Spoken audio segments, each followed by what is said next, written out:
pastora que vai trazer a palavra hoje. Estamos contando os dias desse bebê chegar. Ela está, né? Estamos curtindo muito essa fase, gente. Então, estou aprendendo, né? Eu sei que tem um monte de gente fazendo fila, esperando o dia quando o Matias entrar na minha sala com todos os meus brinquedos e pular em cima. Tem muita gente que fala assim, eu quero assistir isso. Até minha família, minhas irmãs, eu quero assistir esse dia. Mas a gente está muito feliz vivendo essa fase, né, amor? Muito feliz, não? Muito contente. Deus tem nos abençoado com essa fase de tempo, com isso e com a igreja. Então sinta-se amada, sinta-se parte disso aqui, igreja amada. Amém? Vamos orar pela pastora Vanessa? Deus Pai, obrigado, Jesus. Obrigado por esse tempo tão precioso. Que o Senhor continue fluindo, o Senhor continue se glorificando em tudo isso que o Senhor vai nos ministrar nessa manhã. Obrigado, Espírito de Deus. Obrigado. Usa a tua filha. Que ela possa fluir com liberdade. Que teu Espírito possa fluir com liberdade. Nós precisamos dessa palavra nessa manhã. Ministra nosso coração. Submetemos todo pensamento, toda atitude que é contrário aos teus pensamentos, Deus. Submetemos aos pés da cruz, Pai. Flui com liberdade nesse lugar. Obrigado, Jesus. Amém e amém. Amém.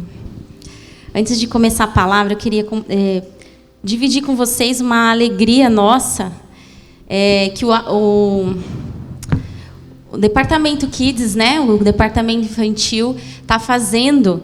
E eu falei para a Jaque, assim, depois que eu vi a proposta, falei, me fala aqui, me entrega um modelinho aqui para eu falar para a igreja, você que é papai e mamãe de crianças de 3 a 11 anos. Se você não está no nosso grupo de pais do WhatsApp, como é que fala? Se adiciona lá, porque lá rola muita coisa legal, uma troca de experiências muito legal. E nós vamos começar essa semana, né? Domingo que vem vai ser entregue o advento para as crianças, juntamente com você, aplicar em casa o advento de Páscoa. O que é o advento, Vanessa? Ele vai contar para vocês a última semana de Jesus aqui na Terra. Então, vai ensinar a criança a respeito dos últimos dias de Jesus aqui, né? No mundo. E aqui dentro dessa caixinha... Espera aí, gente.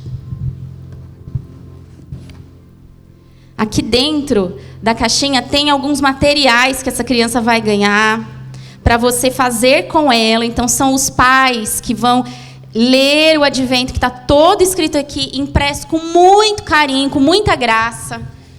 As meninas fazem tudo com muita excelência. Então, para cada semana... tem o texto, tem atividade para pintar, para colorir, enquanto elas aprendem sobre o amor de Cristo estabelecido na cruz. Por que eu estou mostrando isso aqui para vocês? Porque somente as crianças que os pais deram os nomes lá no grupo do WhatsApp é que vão receber essa caixa aqui. Por quê? Porque é gratuita, gente, né? Para os pais saem de graça, mas existe todo um trabalho e um custo para o departamento, e nós precisamos fazer isso de modo que não sobre nenhum desses kits. Então, se o seu filho ainda não está inscrito para receber o advento, corre lá no grupo dos pais. Até sexta-feira, o nome do seu filho ou da sua filha pode estar inserido lá, tá bom? Depois disso não dá mais, porque as meninas precisam produzir isso, e é manual o que elas fazem. Um aplauso para essas meninas do Kids, né? Que arrasam demais. Então, eu fiz questão de mostrar para vocês para isso. Não percam essa oportunidade de mostrar Jesus de uma forma diferente para suas crianças. Amém? As nossas crianças precisam aprender profundamente a respeito do nosso Senhor Jesus. Porque o mundo está lá fora, ensinando todas as coisas contrárias e avessas. Mas nós vamos proteger as nossas crianças. Amém? Amém. Abra, por favor, aí a sua Bíblia em Lucas, no Evangelho de Lucas, no capítulo 18.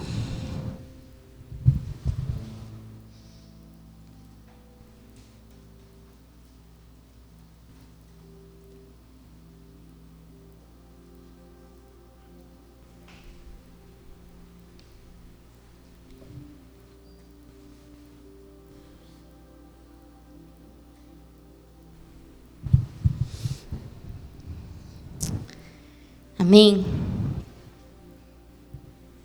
Jesus contou aos seus discípulos uma parábola para mostrar-lhes que deviam orar sempre e nunca desanimar. E disse ele: havia numa cidade um juiz que não temia Deus e nem se importava com as pessoas. Uma viúva daquela cidade vinha a ele com frequência e dizia: faça-me justiça contra o meu adversário. Por algum tempo, o juiz não lhe deu atenção, mas por fim disse a si mesmo: não temo a Deus e não me importo com as pessoas, mas essa viúva está me irritando. Vou lhe fazer justiça, pois assim deixará de me importunar. Então o Senhor disse: aprendam uma lição com o juiz injusto. Acaso Deus não fará justiça aos seus escolhidos que clamam a Ele de dia e de noite? Continuará a adiar sua resposta? Eu afirmo que Ele lhes fará justiça e rápido. Mas quando o Filho do Homem voltar, quantas pessoas com Ele encontrará na terra? Quantas pessoas com fé Ele encontrará na terra? Feche os seus olhos.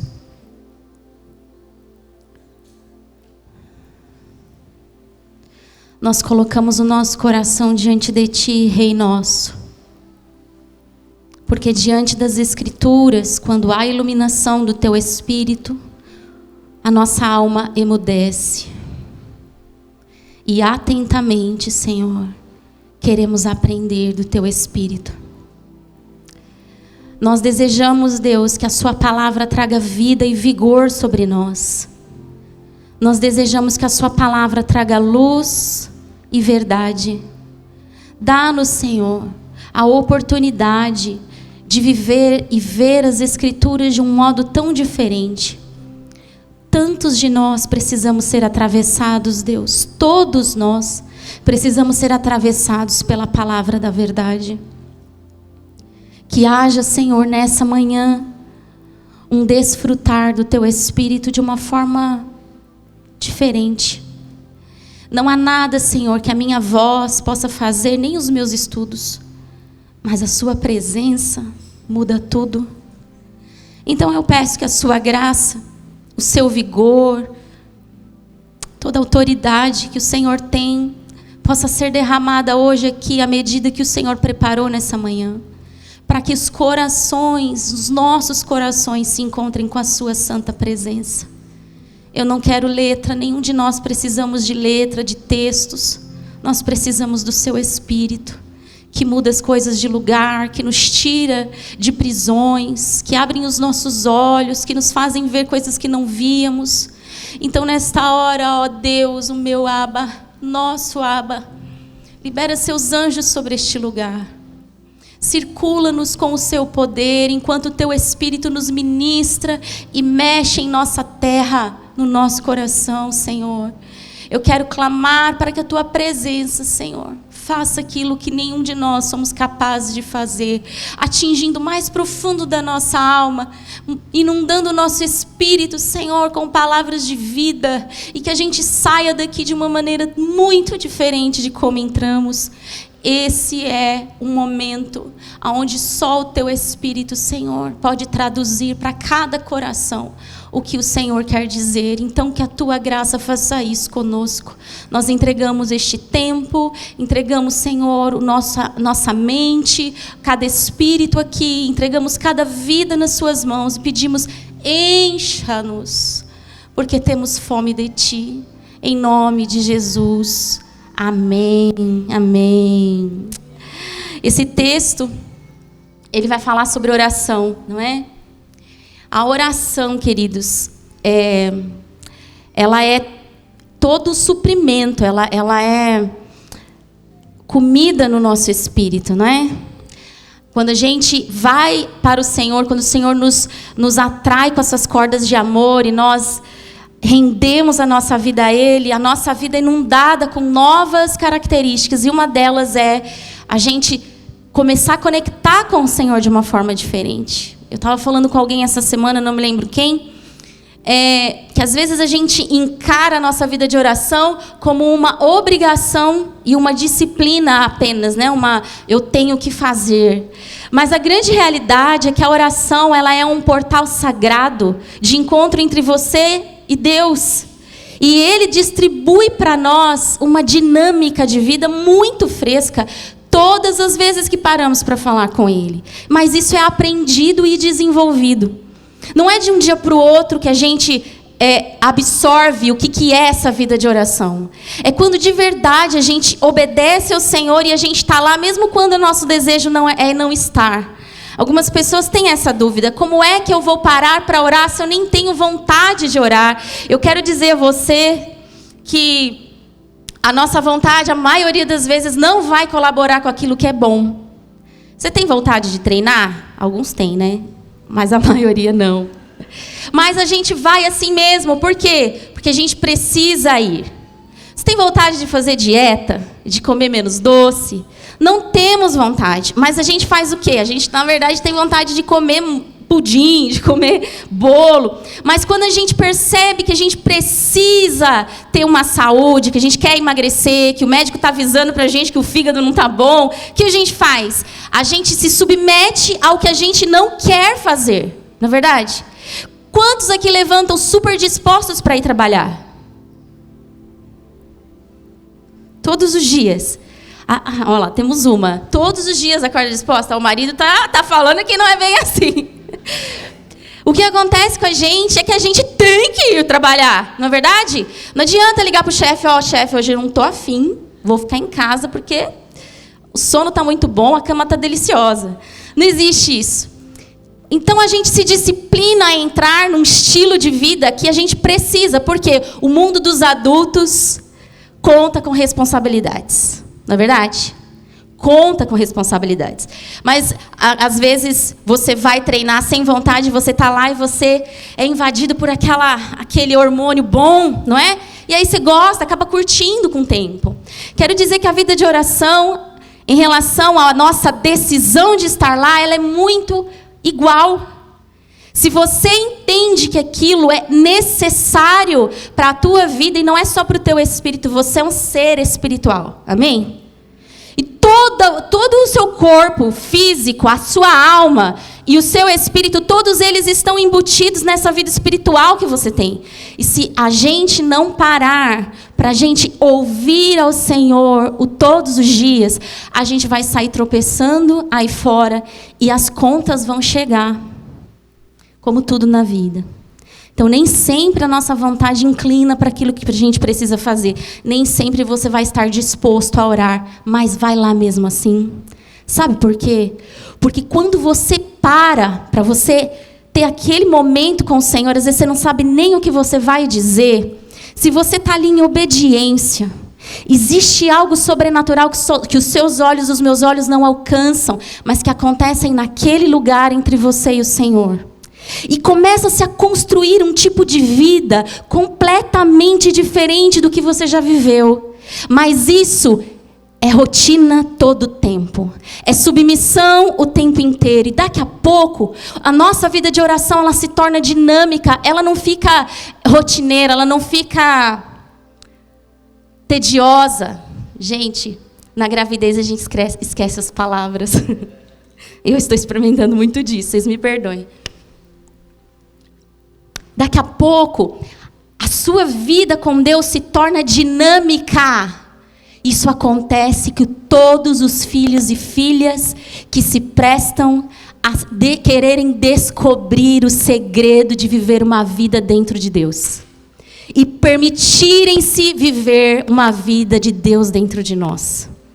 Há uma coisa viva, uma coisa nova. Então, aquilo que antes parecia ser tedioso, um esforço, uma obrigação, você vai vivendo dia após dia, aquilo vai transformando você, te levando para um lugar que nada, nenhuma outra coisa poderia te levar diante do nosso Deus. A oração, ela é uma ferramenta, ela não é um fim. Não é, você não ora por orar. Você ora para que você conheça mais a Deus. Você ora para que você se conheça melhor. Você ora para que você consiga discernir o reino espiritual. São tantos motivos de oração. E nessa parábola, em específico, eu quero falar a respeito dos pedidos, que é um tipo de oração. A oração não se resume em pedidos. A oração é para que a gente construa um relacionamento cada vez mais profundo com Deus. Ele está lá. Está lá. Aí a gente chega diante do Senhor e a gente, às vezes, no começo a gente troca meia dúzia de palavras, daqui a pouco uma dúzia, daqui a pouco o tempo vai se tornando pouco, para tanta coisa que a gente tem para contar para Ele. E daqui a pouco a gente aprende também a calar na oração e a ouvi-lo. Tudo isso acontece, é um portal sagrado ali. E entre as orações existe algo importante que faz parte, que são as orações onde a gente apresenta os nossos pedidos, as nossas angústias, as nossas aflições diante de Deus. E eu quero falar especificamente sobre isso hoje, através desse texto que o Senhor nos trouxe. Porque enquanto eu preparava a pregação, eu sentia que muitos corações, depois de pedir por tanto tempo algumas coisas, e não sentirem que estão sendo ouvidos, sentirem que as coisas não estão acontecendo, talvez pararam e desanimaram, e hoje já não oram mais por aquele assunto, ou talvez já nem orem mais a respeito de nada, porque se sentiram esquecidos por Deus. Mas eu quero hoje falar especificamente no seu coração sobre isso. Porque o nosso Jesus conta uma parábola aqui que a gente leu no capítulo 18, logo depois de uns fariseus terem perguntado para ele, lá no versículo 20, antes, você vai poder ver, não vamos ler, mas eles perguntam quando é que virá o reino de Deus.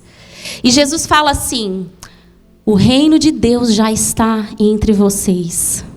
O reino de Deus já está entre vocês. E isso, para nós, gente, é uma realidade tão palpável. No caso, nós estamos ouvindo sobre o reino de Deus. Amém? Quem está no casa? Nós estamos ouvindo, estamos estudando a respeito do reino de Deus. E lá nós dissemos o seguinte: o reino de Deus, ele foi instaurado, ele foi estabelecido com a primeira vinda de Jesus aqui na terra. Então ele já veio e existe uma parte do reino que a gente diz ainda não chegou. Então o reino de Deus é já, agora e o ainda não. O ainda não é porque quando Cristo vier na sua segunda volta, ele vai ser concluído. Amém? É a parte que Jesus vai fazer, ele vai transformar, mas isso é uma outra pregação. E o já, o agora é o que nós estamos estudando no casa. Como é que a gente faz o reino de Deus, né? A gente ora que venha o reino de Deus na terra como ele é feito. Não, peraí. Vontade de Deus na terra como é o céu. Venha o teu reino. Olha só, gente, cabeça de gestante. Tô falando. Venha o teu reino e seja feita a sua vontade. É isso que nós estamos falando no caso. Quando a gente fala venha o teu reino, por quê? Porque nós estamos baseados naquilo que Jesus inaugurou na sua vinda. E quando ele veio, lá na primeira vez, há mais de 2000 anos atrás, Jesus estabelece um novo padrão de vida.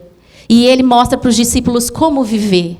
E a oração está inclusa nesse modo de vida, não é? Não uma oração repetida, a gente chama de reza, porque, com todo respeito aos católicos, nós chamamos de reza para fazer uma associação a respeito das palavras que são ditas repetidamente, mas não sentidas. É isso que a gente quer dizer. Então, não mais com palavras repetidas e vazias, mas Jesus estabelece um novo modo de viver. Tanto no nosso relacionamento com Deus, porque ele veio restaurar o nosso relacionamento com Deus, e ele veio restaurar o nosso relacionamento em comum. Então é sobre isso que nós estamos estudando no casa. O reino já está nas tuas mãos, você transmitir Deus através daquilo que ele tem ensinado, amando um ao outro, perdoando um ao outro, orando ao Senhor pelas nossas vidas e uns pelos outros. É um novo modo de viver. Esse é o reino já. E o ainda não, nós esperamos, aguardamos a vinda do nosso Senhor. Porque quando Ele virá, Ele enxugará dos nossos olhos toda lágrima, e não haverá mais dor, não haverá mais nada. Porque as primeiras coisas já serão passadas, e todos nós adoraremos juntos, lá no meio de todo o povo, tribo, língua e nação. É ali que nós estaremos. E o Senhor virá a segunda vez, amém? Na sua segunda volta está aí, está às portas. Então ele estava respondendo, e é muito interessante quando Jesus responde com parábolas aos seus discípulos a pergunta dos fariseus, e ele vai falar. As duas parábolas que tem aí, a gente leu uma, vão falar sobre oração. Jesus escolheu falar sobre oração quando ele disse a respeito do reino dele. E essa oração, essa parábola que a gente ouviu aqui, ela vai falar, ela tem umas figuras muito interessantes aqui. E aí, sobre elas que eu quero falar para você. 3 são as referências que eu quero hoje desbravar com vocês, né? 3 aspectos dessa parábola. A parábola traz a figura do juiz injusto. Diga aí, juiz injusto. Ela traz a figura da viúva. Diga aí comigo, viúva. E nós vamos falar também sobre fé. São os 3 aspectos que eu quero trazer sobre essa parábola hoje, tá bom? Para dizer a você, principalmente, o que Jesus já diz que ele veio ensinar sobre essa parábola. Em algumas traduções está escrito persistência, vocês nunca desistirem de orar. Tá aqui? Será que a gente pode colocar aqui o texto? Lucas 18, eu estou lendo na NVI. E é muito interessante, porque como o Ricardo abriu aqui o culto, né? Falando a respeito de que algumas vezes Deus responde. Eu peguei o finalzinho do que ele estava falando, mas eu peguei bem a parte que ele falou que às vezes nós precisamos esperar. Cadê o Ricardo? Não está aí? Aí, ó. Me corrija se eu estiver errada. Eu acho que você falou alguma coisa que às vezes Deus não nos responde prontamente. A gente precisa esperar um tempo. É isso que você falou. Sobre isso que essa parábola fala, inclusive. Então, a desistência no tempo de espera, gente, é a única coisa que pode determinar o nosso fracasso. Nós não fomos chamados para desistir.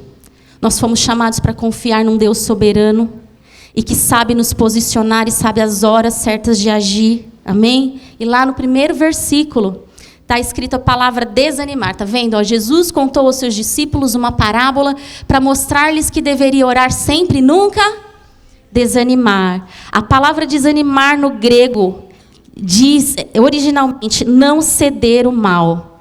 Não é um mal moral que ele quer dizer aqui, mas ele está dizendo não perder o ânimo e não desistir por causa do mal. Eu já começo então aqui dizendo uma coisa para você.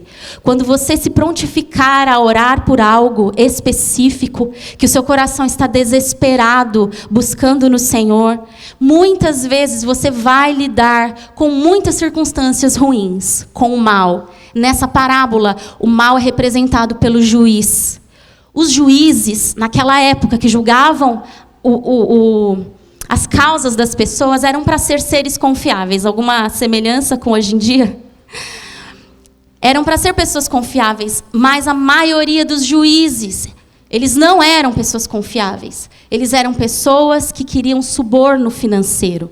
Eles eram pessoas, e Jesus deixa muito bem claro que esse juiz iníquo não se importava nem com Deus e nem com os homens. E para aquela cultura não se importar com Deus e nem com os homens era bizarro até mesmo para os gregos e para os romanos. Porque eles também tinham a cultura, os deuses deles, mas as pessoas que eram aquelas piores, das piores espécies, eram aquelas que não se importavam com nada disso. E Jesus usa a figura pior daquele século. Alguém no poder que está nas mãos dele fazer justiça, mas ele não faz porque ele tem um coração ruim. Então o que ele faz? Ele tranca o coração, ele não se importa com aquela mulher, já a gente vai falar da viúva, ele não se importa com ninguém, ele se importa apenas consigo mesmo, e Jesus usa a figura pior, a figura mais difícil naquela época de lidar, que eram as pessoas que tinham autoridade, que podiam fazer o bem, mas que insistiam em fazer o mal. E Jesus usa a figura da viúva. Quem era a viúva naquela época nas Escrituras? A viúva era a pessoa que tinha uma vida mais difícil de toda a população, mais do que os pobres, mais do que qualquer um. Por quê? Porque legalmente quem representava a mulher era o homem. Legalmente, se o marido tivesse alguma dívida e ele ia embora, a dívida passava para a mulher e a mulher não podia trabalhar. Não era como hoje, né? Que ainda sendo viúva na nossa época é um maior desafio. Então, além daquela mulher lidar com o sofrimento interno, da alma, do coração, que um luto, só quem passou pelo luto sabe o quanto ele é desafiador, arranca pedaço de dentro da gente.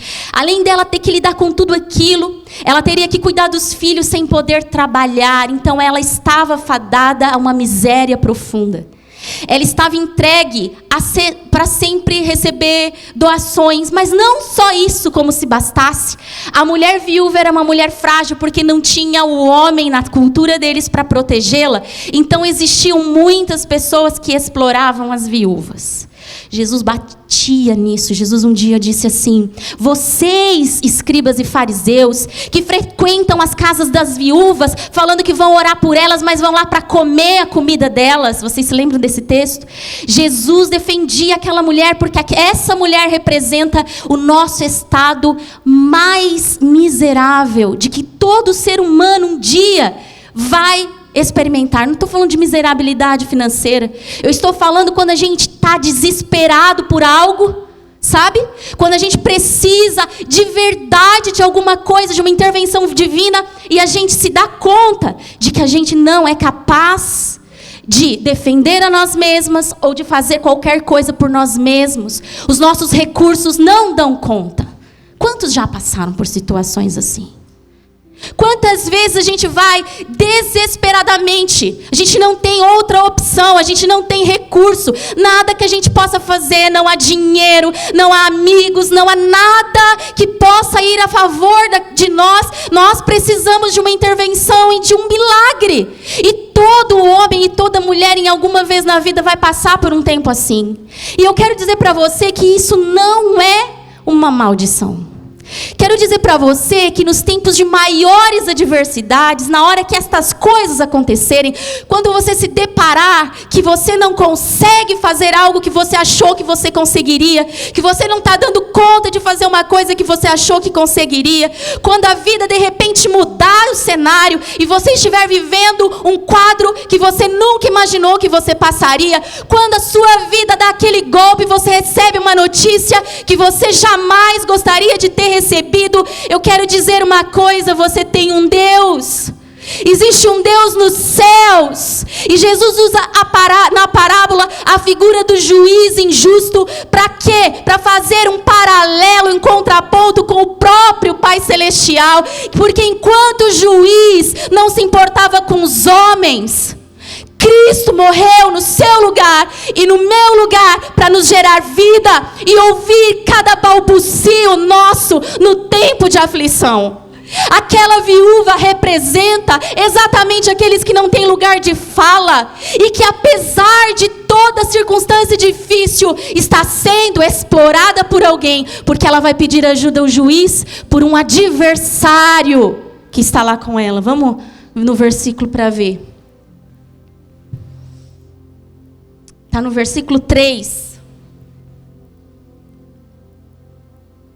Uma viúva daquela cidade vinha a ele com o quê? E dizia: tinha alguém, ainda como se não bastasse a dor, a aflição daquela mulher, que queria ainda tirar proveito dela. Alguém ruim cruzou o caminho daquela mulher. E ela foi para o único recurso que ela tinha. Quem era? O juiz.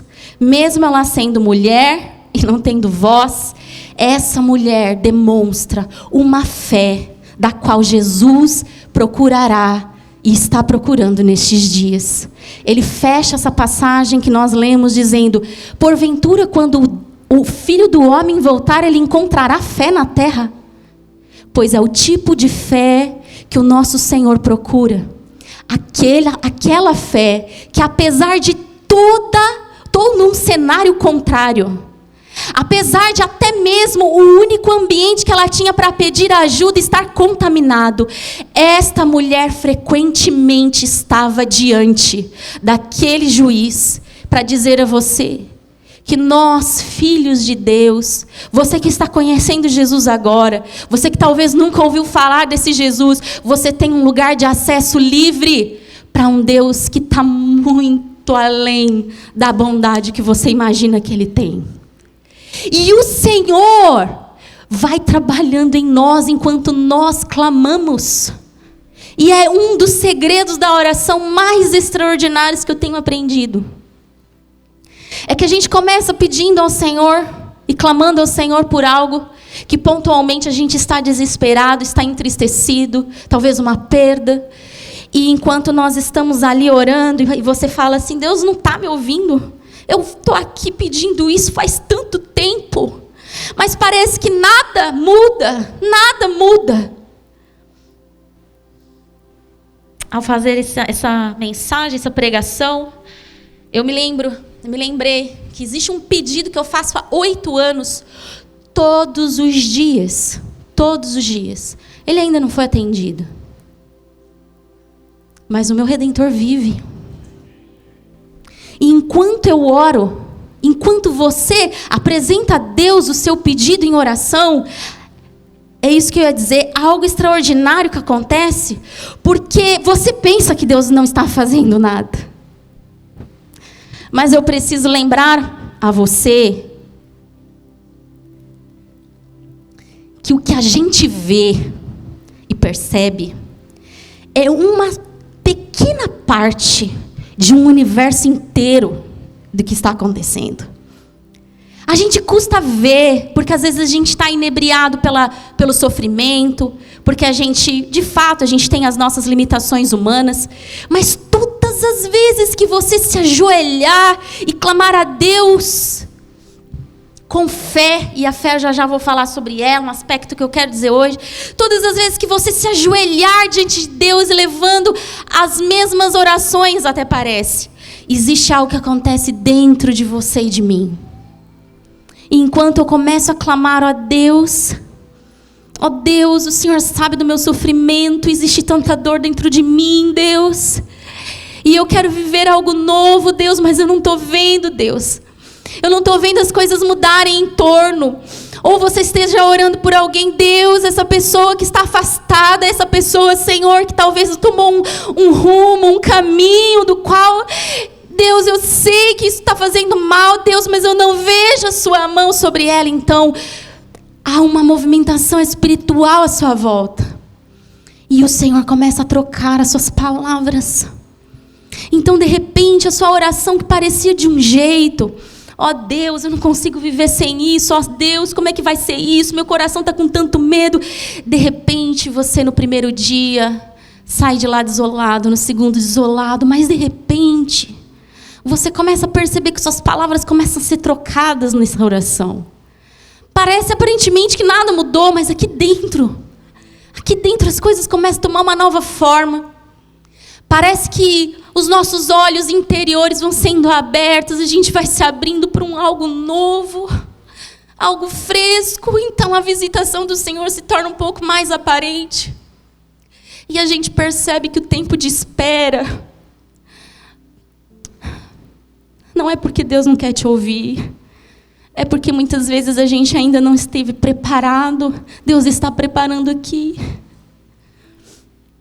O tempo de espera não beneficia Deus, querido. O tempo de espera beneficia você. E o Senhor vai trabalhar em você quanto tempo for necessário. Por quê?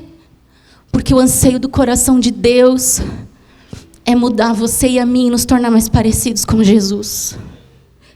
E no dia, então, em que a visitação do Espírito Santo tiver quebrado o teu coração e o meu, e visitado e mostrado, ou seja lá pelo que for, então o Senhor, com graça, abrirá os nossos olhos, a resposta vem do alto. Você sabe, Diz assim: o maior exemplo que a gente poderia ter. Você pode abrir, por favor, aí em Hebreus, no capítulo 5, do versículo 7. Esse é o maior exemplo do que eu estou querendo dizer aqui. Nós vamos ler do 7 ao 9. Olha ali comigo. Enquanto Jesus esteve na terra, ofereceu orações e súplicas em alta voz e com lágrimas. Era uma oração gemida, sofrida, àquele que podia salvá-lo da morte. E suas orações foram... Por quê? Por causa da sua profunda devoção. Antes da gente continuar esse versículo, lembre-se que Jesus fez uma oração que não foi ouvida e atendida, não é? Qual foi essa oração? Afasta de mim esse cálice, mas que não seja feita a minha vontade, antes a sua. Esse Jesus, embora fosse filho de Deus, ele aprendeu a obediência por meio do quê? Que mais? Com isso, olha o processo.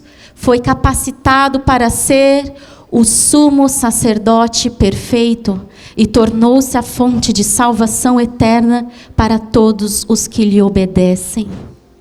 Não é um processo fácil a gente persistir como essa viúva, clamando por um pedido e um desespero do nosso coração, quando a gente não vê as coisas mudando. Mas eu quero dizer algo sobre você, a você. Existe algo que move e movimenta e pode te manter neste lugar. E é o terceiro elemento dessa parábola, que fala sobre fé.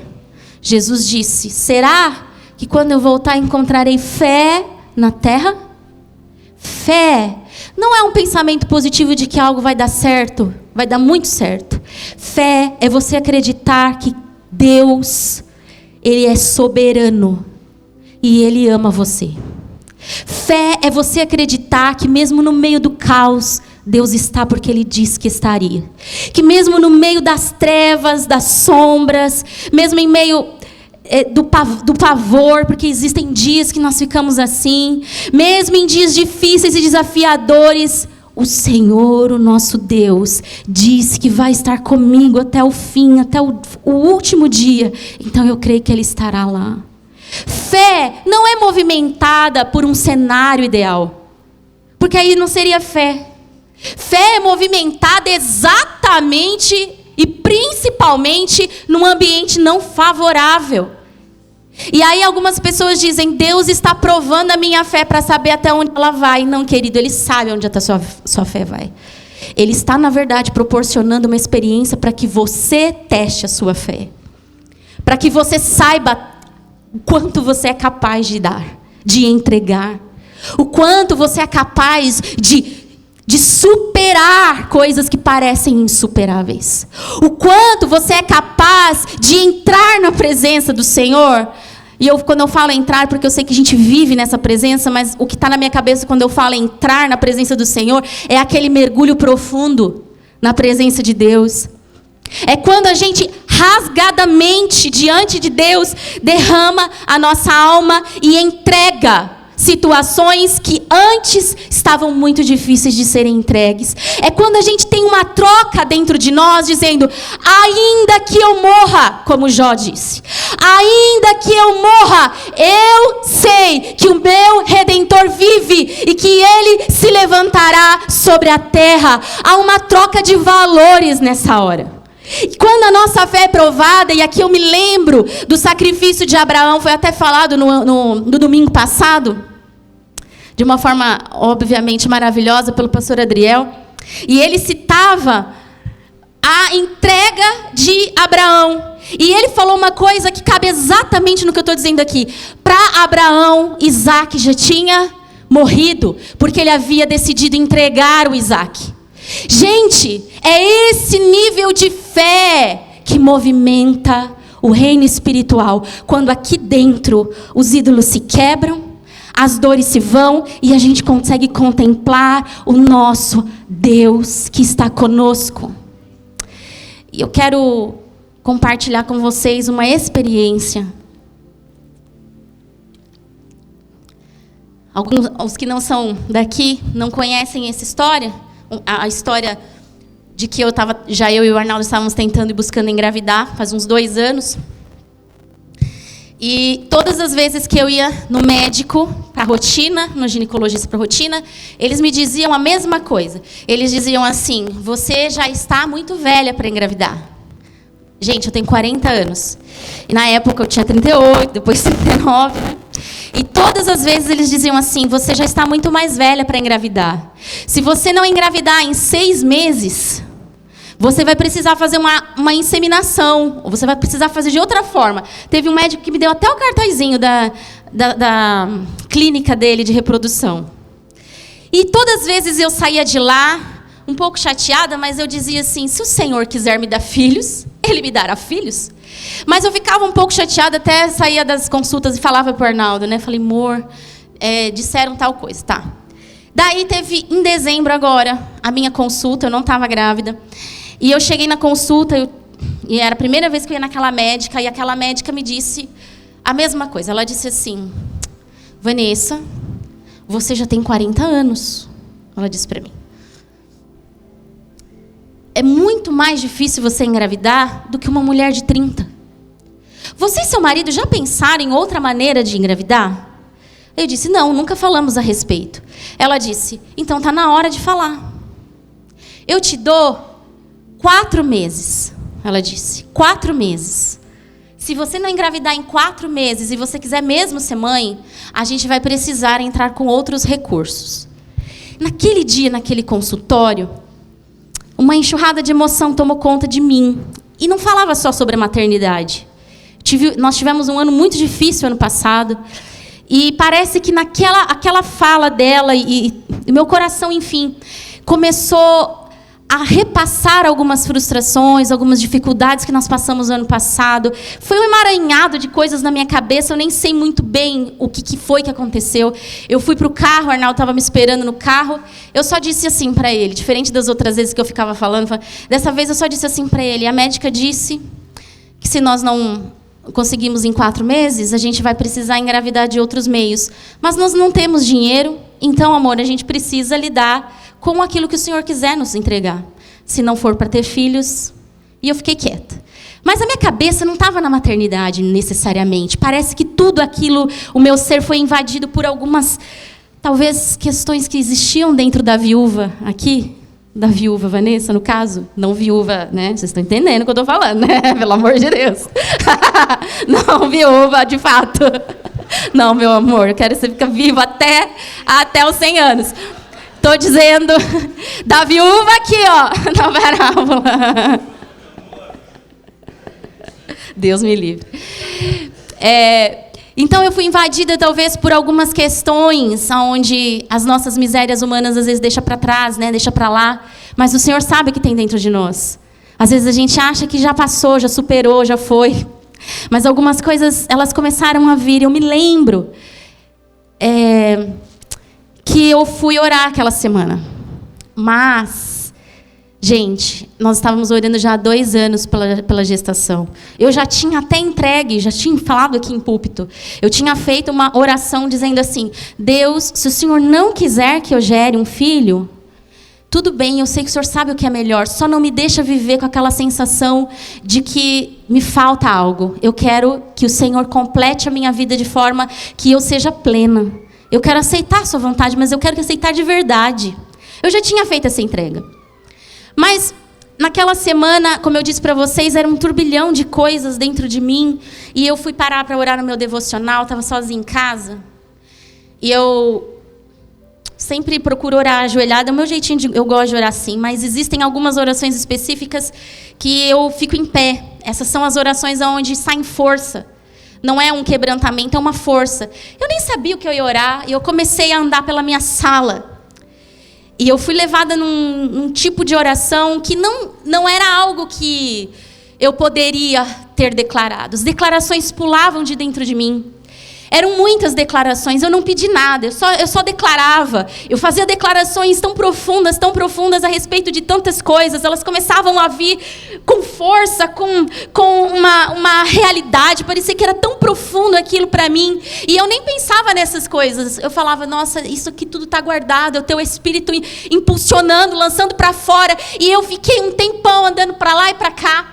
E eu orava e declarava, e de repente, eu fui entrada numa nova dimensão de oração, e eu caí no chão de joelhos, e eu comecei a chorar, e eu fiquei por horas clamando só assim: o teu sangue é suficiente, o teu sangue é suficiente, o teu sangue é suficiente, o teu sangue, Jesus, é suficiente, o teu sangue é suficiente. Eu fiquei horas e horas e horas lavando a minha alma, na convicção de que todas as minhas angústias naquela hora, elas já estavam sanadas, porque o sangue de Jesus foi derramado na cruz do Calvário, e eu podia ir livre daquele lugar.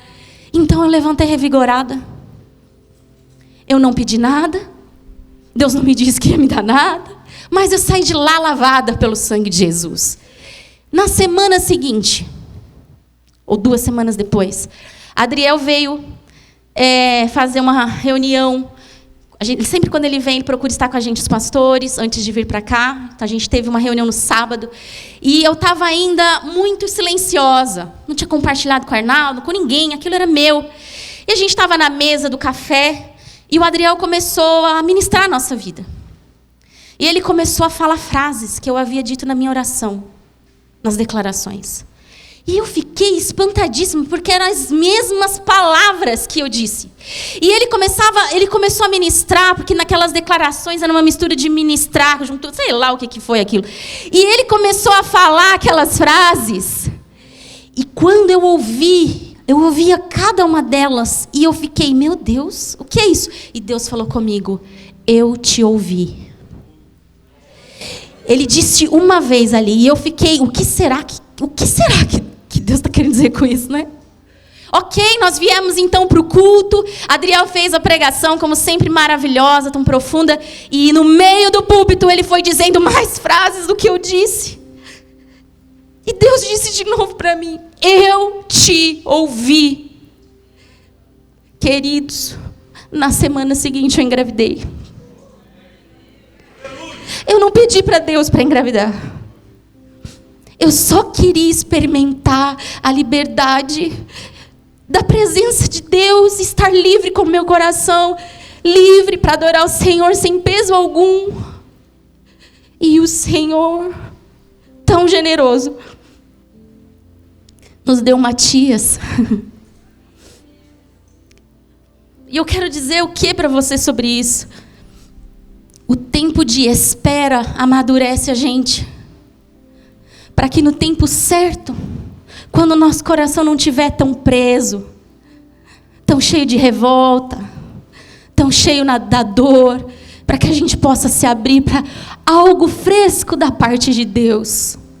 A parábola diz que a viúva, porque o juiz concluiu que ela estava irritando, molestando, enchendo a paciência dele, então ele atendeu o pedido da viúva, ele fez justiça para a viúva. E Jesus diz assim, vocês acham de verdade que se um juiz injusto fez justiça, o meu pai vai demorar de atender você? Pensem, o tempo de Deus, que é o Kairos, é muito diferente do nosso. E se por um acaso você está num processo de espera, acredite que algo está sendo construído em você. Não desista. Não pare de clamar. Não pare de levar suas orações diante de Deus, porque Ele está construindo a cada dia que você fala com Ele. A cada momento que você bota para fora algo ali naquela oração, Deus está curando você sem você saber. Quando Ele curava as pessoas que encontrava no caminho, Ele dizia, não diga nada a ninguém. Tão diferente da gente, né? Que quando a gente ora por alguém e essa pessoa é curada, ou Deus fala alguma coisa, a gente mesmo é que sai falando. Olha, orei pelo fulano e aconteceu. Jesus tão discreto, eu quero dizer, Deus trabalha no lugar onde você não vê. É o lugar secreto onde você e eu não temos acesso. Não desista de orar. Levante do lugar onde você está prostrada. Faça como Maria, vai no pé de Jesus e creia no Deus que você serve, porque Ele disse que Ele estaria com você todos os dias. Então Ele está todos os dias. Ele sabe o melhor para você, então Ele pode curar você das dores mais profundas. Então Ele se manifesta em você. O objetivo todo de uma vida de oração é a gente provar de um relacionamento com Deus que nenhum outro relacionamento nos dá. A graça de pertencer a esse lugar. Nada nessa vida pode substituir. Nada nessa vida vai poder tocar você do mesmo jeito que Ele toca. E Ele está aguardando esse tempo onde você vai para lá, não só com uma lista de pedidos, mas com o coração aberto, para receber dEle tudo que Ele quer dar do alto. Eu quero te avisar, o nosso Pai é generoso, viu? Ele não dá migalha, não. Ele é abundante. E o nosso coração está sendo preparado por Deus. Tipo um martelinho na mão do... martelinho que talha madeira, como é? O carpinteiro, não sei se é carpinteiro, se... o artista, o que você quiser usar aí. Que vai batendo. Ele vai talhando, porque existe uma forma para você. É uma vida que ninguém vai viver. É a sua vida. Ele pacientemente trabalha em você e em mim, esperando o nosso tempo. O tempo onde a gente precisamente vai estar preparado. Preparado.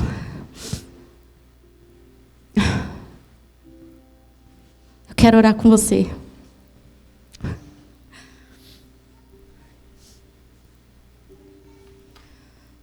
Você pode ficar de pé?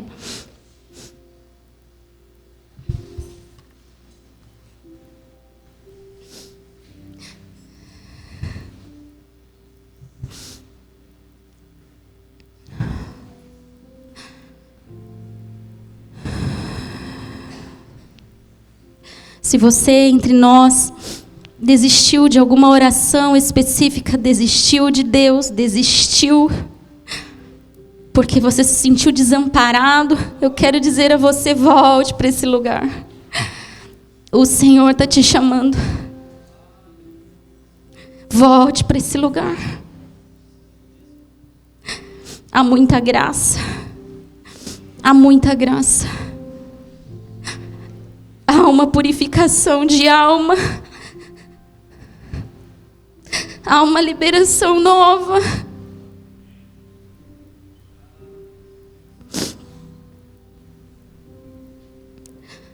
É um tipo de vida diferente que se vive diante do Senhor. É uma vida tão abundante, onde as coisas externas não precisam tirar mais a paz da gente. Ele ajuda a gente a superar. A palavra disse, com meu Deus eu salto muralhas. Ele é Deus. Ele é ao mesmo tempo o Criador dos céus e da terra, mas Ele é o seu Abba. Aquele em que você pode acreditar e confiar, o papai tão cheio de afeto. O Deus que morreu na cruz por mim e por você, vencendo todo tipo de adversidade, de maldade, de malignidade, e o mal não precisa mais parar você. O pensamento mal, a mentira, a prisão não precisa mais parar você.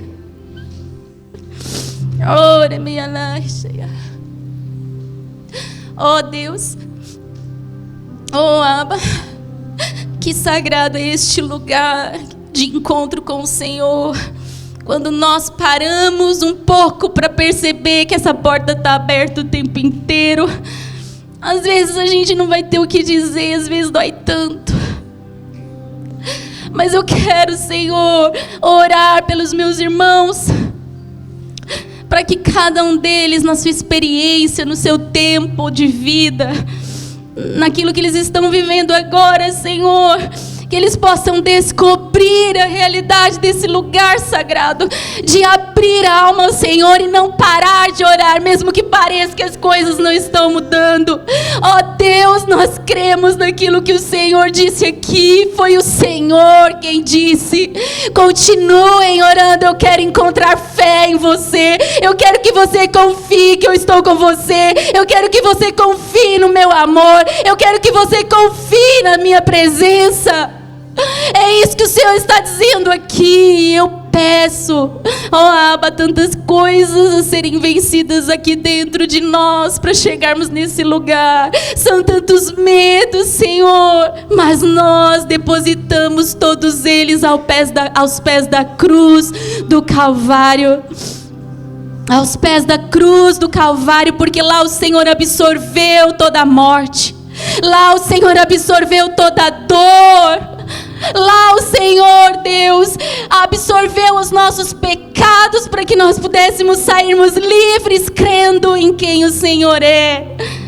Então, como aquela lição que o Senhor nos ensinou com aquela viúva, talvez muitos de nós estejamos como aquela viúva, mas ela não desistiu. Era o pior cenário, mas ela não desistiu. E o Senhor é o nosso Deus. Nós olhamos para o Senhor, como o salmista diz: eleva os meus olhos para os montes, de onde me vem o socorro? O meu socorro vem do Senhor que fez os céus e a terra. E se o Senhor é poderoso para manter os céus e a terra operando com uma só palavra da sua boca, com um só desígnio do teu coração, quanto mais o Senhor mantém os seus filhos amados. Enquanto descansamos e dormimos, o Senhor está trabalhando como um grande artesão. Enquanto oramos, o Senhor está talhando o nosso coração. Enquanto vivemos, o Senhor está nos mostrando alguma graça e que às vezes não conseguimos ver, mas abre os nossos olhos. Não queremos mais viver longe, distante, Senhor. Obrigado pela tua graça. Obrigado pela tua graça. Obrigada pela tua graça. Você pode levantar as mãos. Você pode agradecer ao Senhor, ou talvez exista um choro dentro de você para ser chorado, então chore. Se existe um grito a ser dado, então grite. Mas o nosso Deus está aqui, insistindo em nos dizer: não desista, querida. Não desista, querido. Eu nunca abandonei você. E eu nunca vou abandonar. Ó Deus, ó Deus, refrigera nossa alma, refrigera nossa alma. Ó Deus, refrigera nossa alma.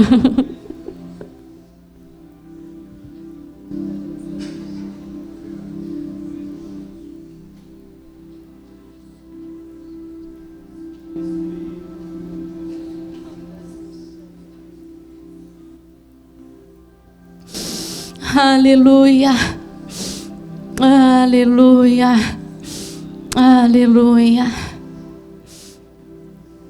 aleluia, aleluia. Que as vozes do teu coração, que talvez tentaram calar você nesse tempo, seja de onde elas estiverem vindo, cale elas agora, porque nenhum juiz injusto tem lugar sobre a sua vida. Queira ouvir a voz do nosso Redentor, do nosso Abba, do nosso Deus. E Ele diz que há vida para você. Ele diz que há vida para você. É essa palavra sobre você. Vida. Vida. Vida. Vida. Vida sobre você. Vida de novo, fresca, nova. Não uma vida comum, uma vida em abundância, uma vida ligada ao Deus Todo-Poderoso, uma vida de refrigério, uma vida vivida diante dEle. Ele tem vida. Que repouse sobre você a graça poderosa do nosso Redentor, aleluia, porque o nosso Redentor vive e Ele se levantará sobre a terra, aleluia, aleluia. Você pode aplaudir o Senhor. Oh!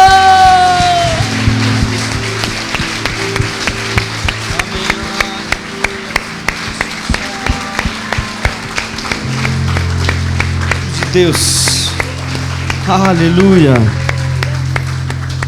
Obrigado, Jesus. Obrigado, Pai.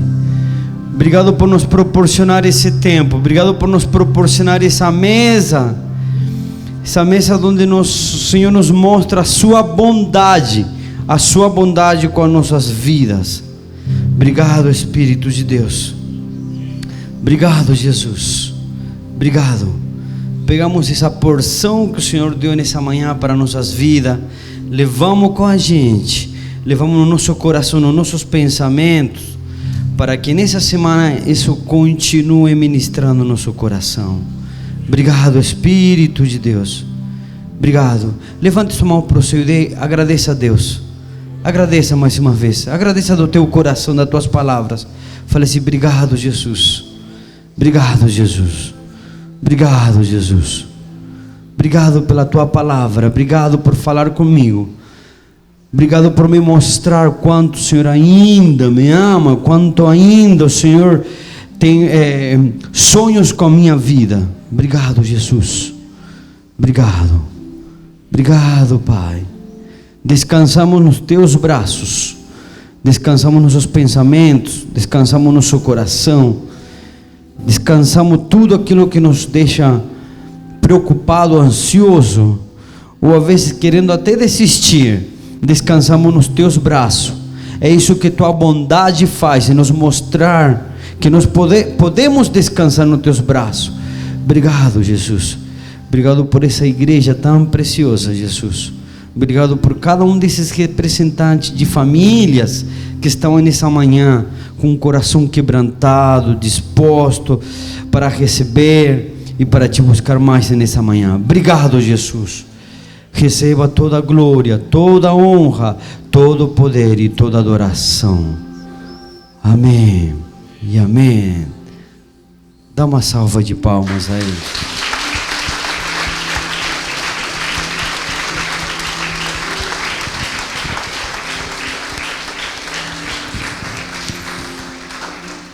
Amém. Amém, amada igreja. Glória a Deus por isso, né? Deus sendo bondoso com a gente, Deus sendo misericordioso. É Ele que dá vida. É Ele que tem o ponto final de todas as coisas. Enquanto Ele não colocou um ponto final, Ele colocou só uma vírgula. Isso não significa que Deus tem propósito com tua vida. Então se levante, se posicione, acredite, acredite, acredite. Amém? Levanta suas mãos assim, ó. Que você seja abençoado, que a presença do Senhor resplandeça sobre você, que você carregue a boa semente do Espírito Santo dentro de você e ela seja plantada e semeada. Cresça, gere fruto em abundância em nome de Jesus. Nós te abençoamos a sua família. Amém? Amém. Dá um abraço apertado aí no seu irmão que está do teu lado. Que tenha uma excelente semana, queridos. Deus abençoe.